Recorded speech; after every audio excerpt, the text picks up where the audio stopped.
అందరికన్నా ముందు పుట్టినవాడు ఆయన. పుట్టినవాడేమిటి, ఉన్నవాడు ఆయన. అన్నీ వెళ్ళిపోయిన తర్వాత అన్నీ తనలోకి తీసుకుని ఉండిపోయేవాడు ఆయన. ఇంకా ఆయనకి వయస్సు ఏమిటి? పైకి బాహ్యంలో శంకరుడు తన నింద తాను చేసుకుంటున్నాడు.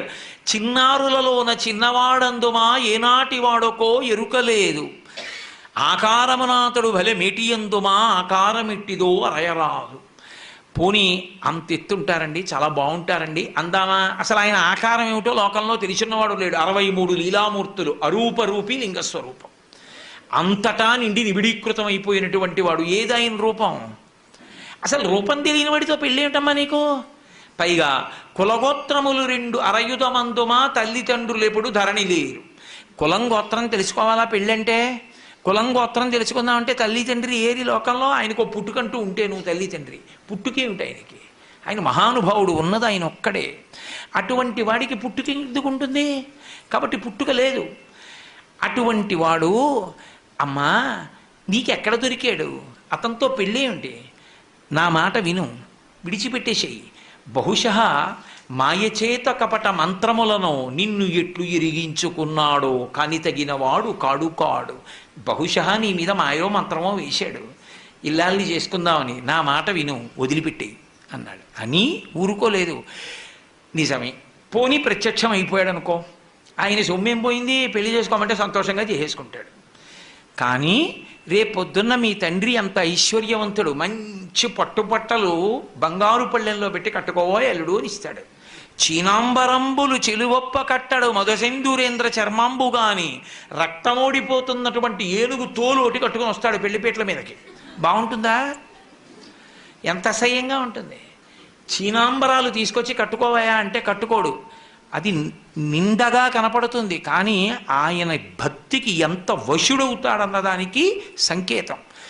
అంత ఉద్ధతి చేసి కాశీపట్టణంలో అల్లరి చేసినటువంటి గజాసురుణ్ణి త్రిశూలం మీద పక్కన పెట్టి ఆయన తపస్సు చేసుకుంటుండగా సామగాన మంత్రాల చేత పరమశివుణ్ణి స్తోత్రం చేస్తే పరవశించినటువంటి పరమశివుడు ఆయన కోరికని తీర్చడానికి వెంటనే ప్రసన్నుడై, నువ్వు నా తోలు ఒలిచి ఎప్పుడూ కట్టుకుని ఉండాలి, కృత్తివాసేశ్వరుడు అన్న పేరుతో కాశీపట్టణంలో శివలింగంగా ఉండాలి, ఈ తోలు వాసన రాకూడదు, దుర్గంధం ఉండకూడదు అంటే దుర్గంధం లేని తోలుగా మార్చి నెత్తురోడుతూ అప్పుడే నవనవలాడుతున్న ఏనుగు తోలుగా కట్టుకుంటుంటాడు.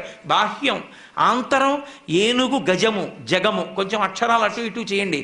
జగ జాయతే గచ్చతే ఇది జగత్, వచ్చి వెళ్ళిపోయేది మాయ. మాయని నేను లొంగదీయగలను, తోలు తీసి కట్టుకోగలను, మాయని నియంత్రించగలను, వహించగలను, నియంత్రించగలను, నియమించగలనని చెప్పగలిగినటువంటి పరాత్పరుడు ఆయనని చెప్పడానికి గుర్తు ఏనుగు తోలు కట్టుకోవడం తప్ప నాకున్నన్ని పంచెలు కూడా ఆయనకి లేక ఏనుగు తోలు కట్టుకున్నవాడు కాడు ఆయన. కాబట్టి చీనాంబరంబులు చెలువొప్ప కట్టడు మదసింధురేంద్ర చర్మంబుగా అని రత్న కంకణములు రమణుడై తొడగడు పనిలోకరాజ కంకణము కాని. అమ్మ రేపు పొద్దున మీ ఇద్దరికీ పెళ్ళయిందనుకో, మీ నాన్నగారు రత్న కంకణాలు పట్టుకొచ్చి వేసుకోవా అంటే వేసుకోడు. శంకరాచార్యులు వారు చెప్పారు, పార్వతీ పరమేశ్వరులు ఇద్దరూ కూర్చుని ఉంటే పరమశివుడు ఎంత గొప్పవాడో స్తోత్రం చేస్తోంది సరస్వతీదేవి. చేస్తుంటే ఎంతైనా ఇల్లాలు కదూ, బేలతనం. ముగ్ధాముహుర్విధదతి వదనే మురారే ప్రేమత్రపా ప్రణిహితాని గతా గతాని అంటారు శంకరులు. ముగ్ధ ఆమెకి సంతోషం భర్త గురించి చెప్తుంటే. మా ఆయన కదా అని ఎవ్వరూ చూడకుండా సభలో ఇలా పమిట కొంగు పక్క నుంచి ఆయన చేయి పట్టుకుంది. చేయి పట్టుకున్న కాసేపటికి అమ్మవారి కళ్ళల్లోంచి నవరసాలు చెప్పవలసి వచ్చింది శంకరాచార్యుల వారు. శివే శృంగారార్ద్ర అన్న శ్లోకంలో అన్నీ చెప్పచ్చు, కానీ భయం చెప్పడం ఎలా కళ్ళల్లో? ఆదిశక్తి అయిన అమ్మవారు భయపడిందంటే అసహ్యంగా ఉంటుంది. ఎంత చమత్కారం చేశారంటే, శివుడి చెయ్యి ఇలా పట్టుకుంది ఆవిడ పమిట కొంగు చాట్ నుంచి. మా ఆయని అని గొప్ప కొద్దీ ఏదో చల్లగా పాకుతున్నట్టు అనిపించింది. ఇలా చూసింది, ఆయన చేతి మీద పిల్లపాము ఒకటి ఈవిడి చేతి మీదకి ఎక్కుతోంది. అమ్మో అంది. హరాహిభ్యో భీత అన్నారమ్మా, నీ కళ్ళల్లో భయం అప్పుడు కనపడిందంట. కాబట్టి ఆయన ఒంటి నిండా పావులు వేసుకుంటాడు. ఒంటి నిండా పావులు వేసుకోవడం అన్న మాటకు అసలు అర్థం వేరు. ఆయన మృత్యుంజయుడు. లోకంలో అందరూ మృత్యువుకి భయపడతారు. మృత్యువుకి మృత్యువు పరమశివుడు ఒక్కడే. అందుకే వక్షస్థానమంతకస్య కఠినాపస్మార సంవర్ధనం బుభృత్పర్యటనం నమచ్చురచిర కోటీర సంఘర్షణం కర్మేదం మృదులస్య తావక పదద్వంద్వస్య గౌరీపతే మచ్చేతో మణిపాదుకా విహరణం శంభో సదాంగీకురు అంటారు శంకరులు శివానంద లహరిలో. అటువంటి పరమశివుడు మృత్యువులకు మృత్యు అని చెప్పడం, కాలమునకు కాలమని చెప్పడం, పాములను మెడలో వేసుకోవడం. అందుకని అమ్మాయిన పావులు వేసుకుంటాడమ్మా. రేపు పొద్దున రత్న కంకణాలు పెట్టుకోమంటే పెట్టుకోడు.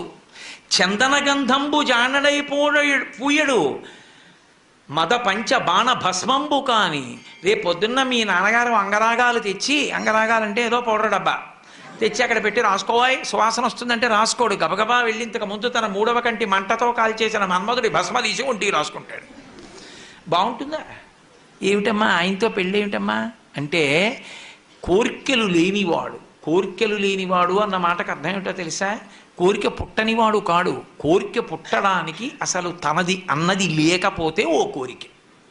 తానన్నీ అయిపోయిన వాడికి కోరిక ఏమిటి? నాకు ఒకటి లేదనుకోండి, అది పొందాలని కోరిక. అసలు నాది కానిది, నేను లేనిది ఒకటి లేకుండా పోయిందనుకోండి, నేను పూర్ణుడనైపోతే ఇక నా కోరిక ఎందుకు ఉంటుంది? అది శివతత్వం. కాబట్టి ఆయన రేపు పొద్దున్న ఆ మన్మధుడి భస్మ పూసుకుంటాడమ్మా. పువ్వుల దండడు జానడై తురమడు వెలయింతలేనిదే వెలుగు కాని. చక్కగా పూలదండ మెడలో ఉంచుకోవాలి, గొంగళీ పురుగు లేనిదైతే. కానీ ఆ పూలదండ వేసుకోడు. నాకుండలి నామకుటి నాస్రగ్వి నల్పభోగవాన్న హస్తాభరణో నాపి విద్యతే నాప్యనాత్మవాన్ అని రామాయణం బాలకాండ. చేతికి ఆభరణం లేకుండా, మెళ్ళో పూలదండ లేకుండా పురుషుడు ఉండకూడదని.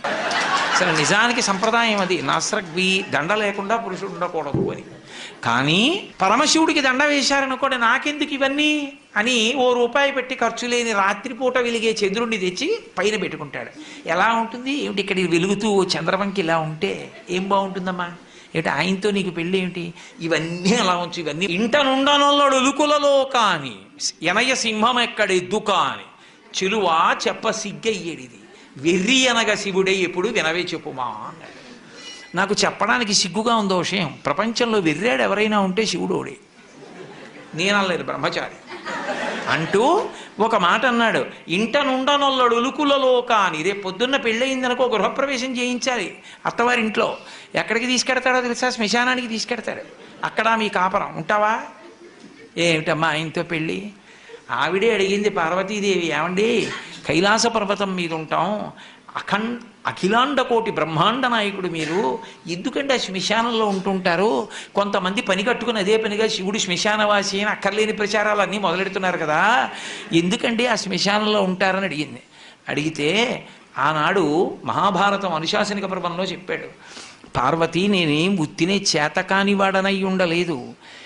బ్రతికున్న నాళ్ళు అక్కడికెడదాం ఇక్కడికెడదామని పని లేకపోయినా షికార్లు తిరిగి నేను ఇంతటి వాణ్ణి అని గుండెల మీద చెయ్యేసుకుని ఇంత గర్వించి మా ఆవిడ, మా పిల్లలు, మా అన్నయ్య, మా తమ్ముడు, మా స్నేహితులు ఇంతమందిని చూపించినవాడు ప్రాణం పోయిన తర్వాత ఎండు కర్రల మీద పడుకోబెట్టి తాడుతో కట్టేసి ఒంటి మీద కేవలం అత్యంత చవకబారు వస్త్రం ఒకటి పెట్టి పాడి మీదకి తీసుకెళ్ళేటప్పుడు ఆ బట్ట కూడా తీసేసి కట్టెల మీద పడుకోబెట్టి ఇంధనం పోసి కర్త వచ్చి అగ్నిహోత్రం వెలిగిస్తే తల దగ్గర నుంచి కాలుతూ వచ్చేసి తల బద్దలైపోయిన తర్వాత అరికాళ్లలోంచి నెత్తురు ముద్దలుగా పైకొస్తుంటే పెద్ద కాడ పట్టుకుని కాళ్ళు పైకెత్తి వెనక్కి పారేస్తే నా ఒళ్ళు అనుకుని మురిసిపోయిన వాడు ఆ కట్టెలలో కాలిపోతూ ఉంటే జీవుడు పైకి లేచి చీకటి పడుతోందని వచ్చిన వాళ్ళందరూ స్నానం చేసి వెళ్ళిపోతే ఒక్కడే ఉండిపోయానని బెంగ పెట్టుకుని ఏడుస్తుంటే నేనున్నానని ఓదార్చడానికి ఉన్నానక్కడ. నేను లేకపోతే చచ్చినవాడు చస్తాడు పార్వతి, అందుకున్నానన్నాడు. అది ఆయన ఔదార్యం. చేతకాక అక్కడ ఉండలేదు, అన్నవాడిని ఓదార్చకుండా ఉంటే తెలిసి వస్తుంది వాడికప్పుడు శివుడు శ్మశానవాసని విమర్శించడం ఏమిటో కాదు. అసలు మీకు ఒక యథార్థం చెప్పాలంటే రెండే ఉంటాయి ఈ లోకంలో, ఉంటే శ్మశానం ఉంది, లేకపోతే మంగళప్రదత్వం ఉంది, అంతే. అసలు ఈ భూమండలమే పెద్ద శ్మశానము. చచ్చిపోయాక శ్మశానానికి తీసుకెళ్లారా? శ్మశానానికి వెళ్ళాక చచ్చిపోయారా ఎవరైనా? నాకు చెప్పండి. శ్మశానానికి వెళ్ళి చచ్చిపోయిన వాడు లేడు. ఇంట్లో చచ్చిపోయాడు, హాస్పిటల్లో చచ్చిపోయాడు, రోడ్డు మీద చచ్చిపోయాడు, ఎక్కడ పడితే అక్కడే చచ్చిపోయారు. ఆఖరికి నేను ఇప్పుడు గట్టిగా మాట్లాడుతుంటే ఈ ధ్వని ప్రకంపనలకి సూక్ష్మాంగ జీవులు చచ్చిపోయాయి.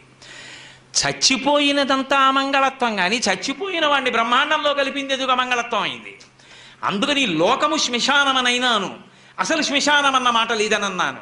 శివుడు శ్మశానవాసం నువ్వు గుండెలు బాదుకుని మాట్లాడడం ఏంటి? అర్థం లేని విషయం. తప్పు. అటువంటి తప్పుడు ప్రచారాలు చేయకూడదు. సనాతన ధర్మాన్ని పాడు చేయడం అది. కాబట్టి పరమశివుడు అనుశాసనిక పర్వంలో ఇటువంటి వాళ్ళు పుడతారని తెలిసే పార్వతీదేవి చెప్పించింది ఆయన నోటి వెంటే. నేను అందుకుంటాను అక్కడ కాదు. అక్కడ భూత ప్రేతములు ఉంటాయి, అవి ఇళ్లల్లోకి చొరబడతాయి. చొరబడవనుకుంటున్నారేమో. ఉత్తిష్టంతో భూత పిశాచాహ అని ఎందుకంటున్నారు మరి పూజ చేసేటప్పుడు? లేని వాటిని లేమంటారా? ఇక్కడ ఉంటే కదా ఎవరినైనా అమ్మ మీరు లేవండి అంటాను. ఎవరూ లేకుండా ఉత్తినే లేవండి అంటే నేను పిచ్చాండి అంటే. ఉన్నాయి కదా భూత పిశాచాలు, అందుకే కదా ఉత్తిష్టంతో భూత పిశాచాహ అంటున్నారు. అవి ఇళ్లల్లోకి వెళ్ళి భగవత్కార్యాలు చెడగట్టకుండా నేను అక్కడ తాండవం చేస్తుంటే అవి చూస్తూ ఉంటాను. కాబట్టి ఉదారుడు, కానీ తనని తాను నింద చేసుకున్నాడు. అది విచిత్రం. ఇంట నుండనొల్లడు లుకులలో కాని ఎనయ సింహం ఎక్కడ ఎద్దు కాని. రేపు పొద్దున్న ఎద్దుకండి, ఆ ఎద్దు ఇదిగో నా సింహం ఉంది ఎక్కండి చక్కగా అంటే ఎక్కడో ఎద్దే ఎక్కుతాడు.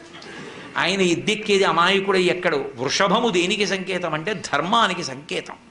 ఆయన ధర్మాన్ని ఇష్టపడతాడు. ఆయన భక్తులకు ధర్మమునందు అనురక్తి కల్పిస్తాడు.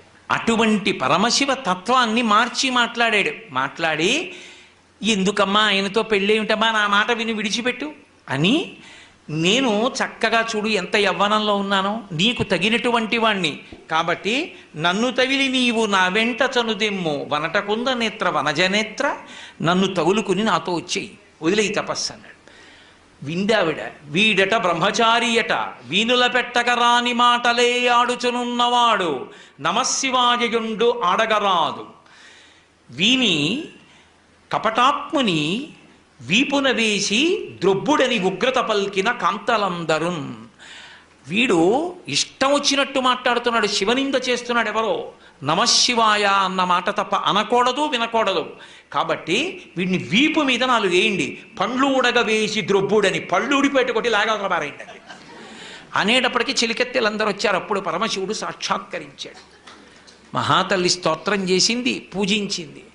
నిన్ను నా ఇల్లాల్ని చేసుకుంటున్నాను. ఇల్లాల్ని చేసుకోవడం ఏమిటి? ఆవిడ ఎప్పుడు ఇల్లాలి. దా వృషభవాహనాన్ని అధిరోహించు, కైలాసానికి వెళ్ళిపోదాం అన్నాడు. నేను ఆనందావిడ. అదేమన్నాడు?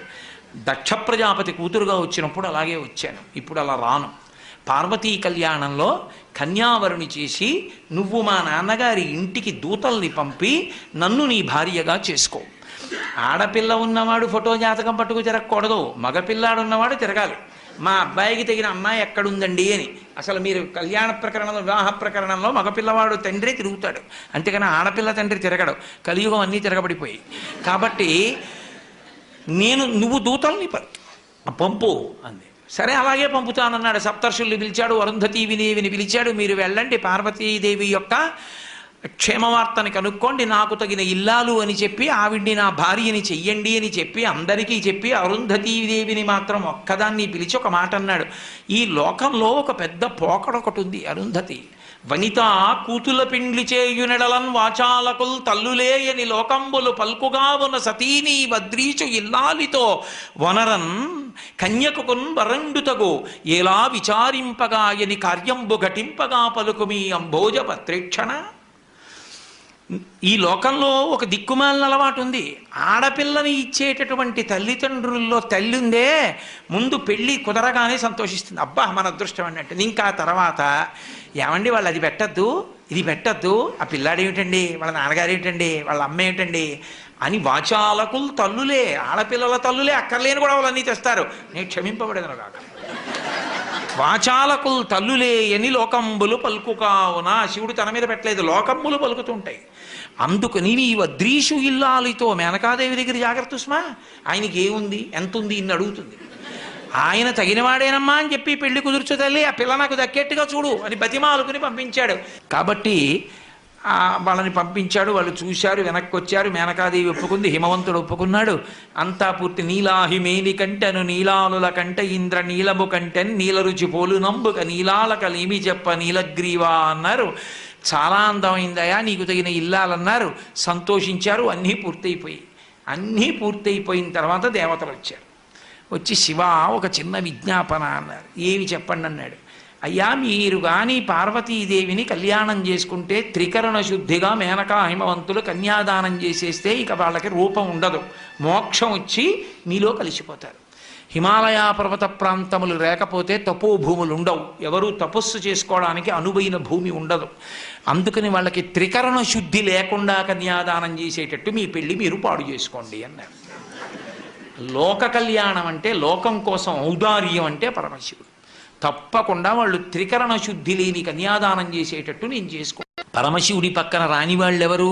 బ్రహ్మగారు, విష్ణువు, లక్ష్మీదేవి, సరస్వతీదేవి, ఋషులు, ప్రమథగణాలు, దేవతలు అందరూ పరమశివుడి పనుపున బయలుదేరారు, భక్తకోటి అంతాను. హిమవంతుడు ఆయన చుట్టాలకు ఆయన వేశాడు. ఆయన చుట్టాలు ఎవరుంటారు? అరుణాచలం, వెంకటాచలం, అంజనాద్రి, నీలాద్రి, గరుడాద్రి, వీళ్ళకి వేస్తూ పుత్రమిత్ర సపరివారముగా రమ్మని వేశాడు. పర్వతాలకి కూతుళ్ళు ఎవరు? నదులు. నదులకి భర్తలు ఎవరు? సముద్రాలు. అందుకని అల్లుళ్ళు. కాబట్టి సముద్రాలు, నదులు, క్రూరమృగాలు, సాధుమృగాలు, పర్వతాలు, పర్వతాల మీద ఉండే చెట్లు, చామలు, శలయేళ్ళు, ఇన్ని బయలుదేరి ఇవన్నీ హిమాలయాలకు వెళ్ళిపోయాయి. పరమశివుడు పనుపున అందరూ హిమాలయాలకు వెళ్ళిపోయారు. వెళ్ళిపోయిన తర్వాత పెళ్లికి తెల్లవారుజామున బయలుదేరింది ఊరేగింపు. ఎక్కడి నుంచి? కైలాస పర్వతం దగ్గర నుంచి వస్తున్నారు. గవాక్షంలో నిలబడింది మేనకాదేవి నారదుడితో కలిసి. ఒక్కొక్కళ్ళు వస్తున్నారు. అబ్బా వెలిగిపోతున్నాడు, ఆయనేనా మా అల్లుడంది. కాదమ్మా, సూర్యుడు దిక్పాలకుల్లో ఒకడు. ఆ వెనక వస్తున్నాడు. ఎవరో బాబాయ్ నల్లగా ఉన్నాడు దున్నపోత మీద, ఆయన ఎవరా? ఈ అల్లుడు కాదు, బెంగపెట్టుకోకు, యమధర్మరాజు గారు. ఆ వెనకాతలు అబ్బా చల్లగా ఎంత బాగున్నాడో, ఎవరు? చంద్రుడు, మీ అల్లుడు కాడు. ఈయనెవరోనయో చాలా అందంగా ఉన్నాడు, ఎర్రగా ఉన్నాడు, కాంతులీనుతున్నాడు. బ్రహ్మగారు, మీ అల్లుడి దగ్గర పురోహితుడమ్మా, పెళ్లి చేయడానికి వచ్చే బ్రహ్మగారు ఆయన మీ అల్లుడు కాదు. ఓ అలాగా, ఇతనెవరో నీలమేఘశ్యాముడు, చాలా అందంగా ఉన్నాడు, శాంతాకారం భుజగచైనం పద్మనాభం సురీశం. అమ్మ ఆయనకి మీ అల్లుడికి భేదం చెప్పకూడదు, కానీ ప్రస్తుత మీ అల్లుడు కాడు. ఆయన వెళ్ళిపోయాడు. ప్రదోష వేళ అయిపోయింది, రాడు. వెడుతూనే ఉంది ఊరేగింపు. వస్తున్నారు మగపెళ్లివారు. అలా ఆఖరికి ఒక ఆయన వచ్చాడు. చుట్టూ భూతప్రేత పిశాచాలు ఉన్నాయి, ప్రమదగణాలు ఉన్నాయి, మధ్యలో దిగంబరంగా తాండవం చేస్తూ వస్తున్నాడు. అడగలేదు మేనకాదేవి ఆయన అల్లుడా అని. నారదుడే చెప్పాడు, ఆయనే మీ అల్లుడమ్మా అని మెట్లు దిగి వెళ్ళిపోయాడు. ఇక నేను కల్పించాను అనుకుంటున్నారేమో మీరు. శివమహాపురాణంలోంచి అన్వయం నేను ఎన్నో గ్రంథాలని కలిపి చెప్తున్నాను. ఇది చెప్పాడు కుమార సంభవం, వీరభద్ర విజయం, ఏంటి పార్వతీ కళ్యాణం, స్కాంద పురాణం, తర్వాత ఇప్పుడు చెప్పేటటువంటిది శివమహాపురాణం. ఇన్నిటిలోంచి కలుపుతున్నాను. అందుకని మీకు ఒక చోట దొరికేది కాదు, ఇన్ని పురాణాల్లోంచి కలిపి విహంగ వీక్షణంగా మాట్లాడుతున్నా పార్వతీ కళ్యాణం గురించి. ఆ నారదుడు గబగబా మెట్లు దిగి వెళ్ళిపోయాడు. ఈవిడ గబగబా మెట్లు దిగి తిన్నగా పార్వతీ దగ్గరికి వెళ్ళింది. నిన్ను చంపి నేను చచ్చిపోతా, వాడా దొరికాడు నీకు భర్త, తపస్సోట. రేపు పొద్దున్న పెళ్లిపీటల మీదకి వచ్చి కూర్చుంటే కాళ్ళు ఎలా కడగడం, కన్యాదానం ఎలా చేయడం, ఆడల్లుడు ఏమిటే అని పెద్ద గొడవ మొదలెట్టు. నానా అల్లరైంది. నారదుడు వచ్చాడు, బ్రహ్మగారు వచ్చారు, విష్ణు వచ్చారు. ఎంత నచ్చ చెప్తే మాత్రం ఆవిడ వింటుంది? ఆవిడ వినలేదు. వినకపోతే అప్పుడు నచ్చ చెప్పారు, ఇంకొక్కసారి చూడు, ఈసారి నచ్చకపోతే చెయ్యొద్దు, అసలు నిజంగా మీ అల్లుడు ఎలా ఉంటాడో నువ్వు చూడు అంటే చూసింది. కోటి సూర్య ప్రతీకాశం సర్వావయవ సుందరం విచిత్రవసనం చాధానాభూషణభూషితం సుప్రసన్నం సులావణ్యం సుహాసం చ మనోహరం గౌరాభం యుతి సంయుక్తం చంద్రరేఖా విభూషితం సూర్యేణ చిత్రితం మూర్ధ్ని చంద్రదండ విరాజితం గంగా చ యమునా చైవా విధత్తు స్మరుచామరే అంటూ పట్టుపుట్టాన్ని కట్టుకుని గంగా యమున ఇద్దరూ కూడా ఒకళ్ళు సూర్యేణ చిత్రితం మూర్ధ్ని, సూర్యుడేమో పైన గొడుగు పట్టుకుంటే చంద్రుడు పక్కన దండం పట్టుకుంటే గంగా యమునలు ఇద్దరు వెనకాతల సేవిస్తుంటే మంచి ప్రసన్నంతో లావణ్యంతో అద్భుతమైనటువంటి రూపంతో అందాలకి అందంగా ఎంత సౌందర్య రాశియో అటువంటి మహామూర్తిగా పరమశివుడు నడిచొస్తున్నాడు. చూసింది, అబ్బా ఈయన మా అల్లుడు, కన్యాదానం చేస్తానంది అంది. కానీ అలా కనబడితే ఎప్పుడైనా అలా కనపడడమ్మా ఒక ప్రయోజనానికి కనపడ్డాడు. ఒక ప్రయోజనం రైటే, మళ్ళీ ఆ ప్రయోజనం అంటే త్రికరణ శుద్ధి లోపించింది. హిమవంతుడితో వాదించి నమ్మి శివుడు ఇలా ఉంటాడని చేస్తున్నా ఆవిడికి ఎక్కడో మనసులో బెరుకుండిపోయింది, అలా ఎందుకు కనపడ్డాడని. త్రికరణ శుద్ధిగా కన్యాదానం చెయ్యలేదు. ప్రపంచంలో తన కన్యాదానానికి తను త్రికరణ శుద్ధి లేకుండా చేసి తన పెళ్లి తానే పాడు చేసుకుని తలవంపులు తెచ్చుకొని అవమానాలు పడి పెళ్లి చేసుకుని తన భార్యకిచ్చిన మాట నిలబెట్టుకుని లోకాలకి తపోభూములు నిలిపినటువంటి ఉదారుడు పరమశివుడు ఒక్కడే. అప్పుడు పార్వతీ కళ్యాణం జరిగింది. మళ్ళీ ఆ పార్వతీ కళ్యాణంలో పెద్ద రగడ, ప్రవర చెప్పవలసి వచ్చింది. ప్రవర చెప్పవలసి వస్తే ఈయనకి తండ్రి ఎవరు, తాత ఎవరు, బలానా వాళ్ళ మునిమనవాడు చెప్పాలి, మనవాడు చెప్పాలి, బలానా వాళ్ళ కొడుకు చెప్పాలి. చెప్పాలంటే ఎవరిని అడిగితే ఇంటి బ్రహ్మగారిని అడిగారు, ఏం నీకు తెలుసా? నాకేం తెలుసు, పిల్లాన్ని ఎంచుకున్నది మీరు చెప్పాలన్నాడు. ఎవరిని అడిగితే వాళ్ళు ఏమో మాకన్నా ముందు ఉన్నాడు ఆయన, మాకు తెలియదు అన్నారు. నారదుడు వీణ వాయించుకుంటున్నాడు, వెళ్ళి కోపం వచ్చి ఆ వీణ పట్టుకున్నారు. బుద్ధుందా ఇప్పుడు కచేరీ ఏమిటో పక్క పిల్లాడి ప్రవర తెలియక ఏడుస్తుంటే, అసలు ఆ పిల్లాడి ప్రవర నీకేమన్నా తెలుసు? అప్పుడు నారదుడు నవ్వి అన్నాడు, ఆయనకి ప్రవర ఏమిటి, ఆది మధ్యాంతరహితుడు, ఆయనకి ప్రవర ఉండదన్నాడు. ఇప్పుడు ఏదో ప్రవర కల్పించాలి కదా. ఏదో వెనకటికి ఒక విషయం చెప్తుంటారు, పాలేరుని పెట్టుకోవాలని ఒక ఆయన పిలిచి కొన్నాడు, 4 రోజులు పని చేయబోయి పని చూసి పెట్టుకుంటా అన్నాడు. అన్నీ చూశాడు, చాలా బాగా చేస్తున్నాడు.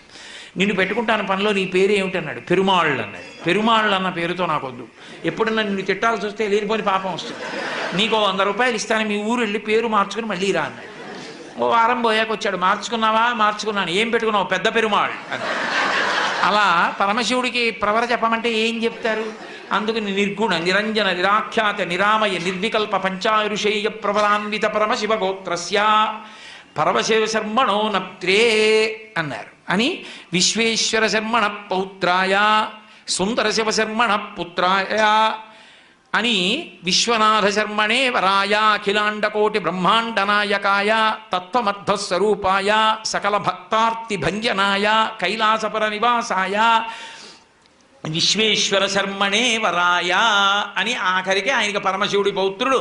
ఆయన పేర్లే మార్చి కొంచెం కొన్ని పేర్లు ముత్తాత చేశారు, కొన్ని పేర్లు తండ్రి చేసి ఆయన్నే పెళ్లి కొడుకుని చేశారు.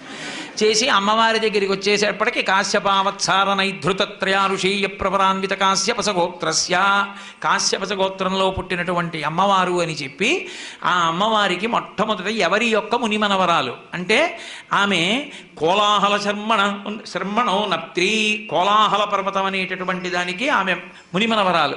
అలాగే త్రికూటాచల పర్వతం, అలాగే హిమవత్పర్వతం, హిమవంతుని యొక్క పుత్రి, తత్వమర్థస్వరూపిణి, మహాలక్ష్మీ రూపిణీం కన్యాం అని చెప్పి పార్వతీదేవిని కన్యాదానం చేయించి పార్వతీ పరమేశ్వర కళ్యాణాన్ని పూర్తి చేశారు.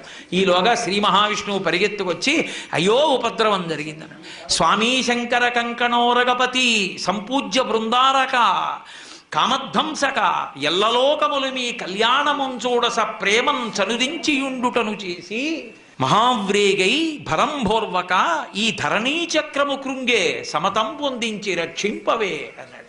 పర్వతాలు, సముద్రాలు, నదులు ఇన్నొచ్చేసాయి, దేవతాగణాలు వచ్చేసాయి, భూమి కుంగిపోతోంది. మీ కళ్యాణానికి ఇంతమంది రావడంలో అటు బరువు తగ్గింది, ఇటు బరువు ఎక్కువైంది, అయ్యా ఈ భూమిని రక్షించండి అన్నారు. వెంటనే అగస్త్య బ్రహ్మని పిలిచి, మహానుభావ అగస్త్య, నువ్వు ఒక్కడివే అంతటి శక్తివంతుడివి, నువ్వు దక్షిణ దేశానికి వెళ్ళిపోతే ఈ భూమండలం నిలబడుతుందని అగస్త్యుణ్ణి దక్షిణ దేశానికి పంపించారు. అక్కడతో భూమి సమత్వాన్ని పొందింది, పార్వతీ పరమేశ్వరుల యొక్క కళ్యాణం పూర్తయింది. ఆ తల్లిదండ్రులైనటువంటి పార్వతీ పరమేశ్వరుల్ని కళ్యాణ వేదిక మీద ఎవరు చూస్తారో, అక్షతలు మనం పోసుకున్నాం అనుకోండి, ప్రజా మే కామ సమృజ్యతాం, యజ్ఞో మే కామ సమృజ్యతాం, శ్రియో మే కామ సమృజ్యతాం అని అడుగుతాం. నాకు ఐశ్వర్యము కలుగుగాక, సంతానము కలుగుగాక, అలాగే యజ్ఞములు చేసేటటువంటి అధికారము కలుగుగాక, నాకు అటువంటి అదృష్టము కలుగుగాక అని. పార్వతీ పరమేశ్వరులు కళ్యాణం చేసుకున్నప్పుడు ఒండుల యొక్క శిరస్సుల మీద పోసుకున్నటువంటి శ్వేతాక్షతల్ని ప్రసాదం